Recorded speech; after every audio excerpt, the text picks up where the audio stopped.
ಹೊಟ್ಟೆ ಸರಿ ಇಲ್ಲ ಅಂತ ಮೆಡಿಕಲ್ ಸ್ಟೋರ್ಗೆ ಹೋಗಿ ಮಾತ್ರೆ ತಗೊಳ್ಳೋಕ್ ಮುಂಚೆ ಈ ವಿಡಿಯೋನ ನೋಡಿ. ಒಂದೇ ಕಲ್ಲಲ್ಲಿ 2 ಹಕ್ಕಿನ ಹೊಡೆಯೋದು ಅನ್ನೋ ಒಂದು ಮಾತಿದೆಯಲ್ಲ, ಹಾಗೆ ಒಂದೇ ಪದಾರ್ಥ 2 ಸಮಸ್ಯೆಗಳಿಗೆ ಪರಿಹಾರವನ್ನ ನೀಡುತ್ತೆ. ಅದ್ಯಾವ್ದು ಗೊತ್ತಾ?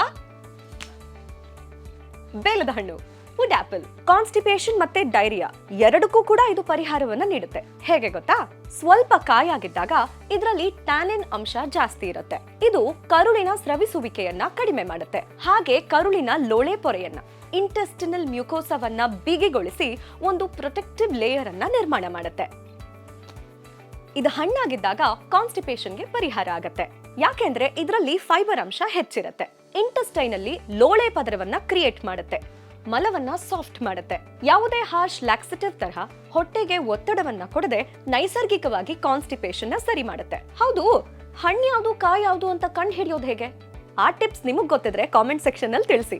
ಇದರಲ್ಲಿರುವ ಲೋಳೆ ಮತ್ತು ಪೆಕ್ಟಿನ್ ಅಂಶ ಕರುಳಿನಲ್ಲಿ ಒಂದು ಪ್ರೊಟೆಕ್ಟಿವ್ ಲೇಯರ್ ನಿರ್ಮಾಣ ಮಾಡುತ್ತೆ ಅಂತ ಹೇಳಿದ್ನಲ್ಲ, ಇದರಿಂದ ಆಸಿಡಿಟಿ ಮತ್ತೆ ಪೇನ್ ಕಿಲ್ಲರ್ ನ ಕೆಲವು ಸರ್ತಿ ತಗೊಂಡಾಗ ಒಂಥರ ಉರಿತ ಆಗತ್ತಲ್ಲ, ಅದನ್ನೆಲ್ಲ ತಡೆಯೋ ಶಕ್ತಿ ಇದಕ್ಕಿದೆ.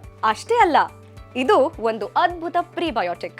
ಇದರಲ್ಲಿ ಆಂಟಿ ಬ್ಯಾಕ್ಟೀರಿಯಲ್ ಪ್ರಾಪರ್ಟೀಸ್ ಇದೆ ಅಂತ ಹೇಳಿ ಹಿಂದಿನ ಕಾಲದವರು ಇದನ್ನ ಕಾಲರಾಗೆ ಔಷಧಿ ಹಾಗೆ ಬಳಸ್ತಾ ಇದ್ರು. ಸಮ್ಮರ್ಗಂತೂ ಇದು ಎಲ್ಲರ ಫೇವ್ರೆಟ್ ಫ್ರೂಟ್. ದೇಹದ ಉಷ್ಣತೆಯನ್ನ ಕಡಿಮೆ ಮಾಡುತ್ತೆ ಮತ್ತೆ ಕಡಿಮೆ ಆಗಿರುವಂತ ಎಲೆಕ್ಟ್ರೋಲೈಟ್ಸ್ ಅನ್ನ ಹೆಚ್ಚು ಮಾಡುತ್ತೆ. ಇದರಲ್ಲಿ ಪಾನಕವನ್ನ ಬಿಟ್ಟು ಥರಾವರಿ ರೆಸಿಪೀಸ್ ನ ಮಾಡಬಹುದು.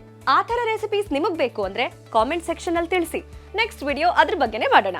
ಕಾಮೆಂಟ್ ಮಾಡೋದ್ರ ಜೊತೆಗೆ ನಮ್ಮ ವಿಡಿಯೋನ ಲೈಕ್ ಮಾಡಿ ಹಾಗೆ ಶೇರ್ ಮಾಡಿ.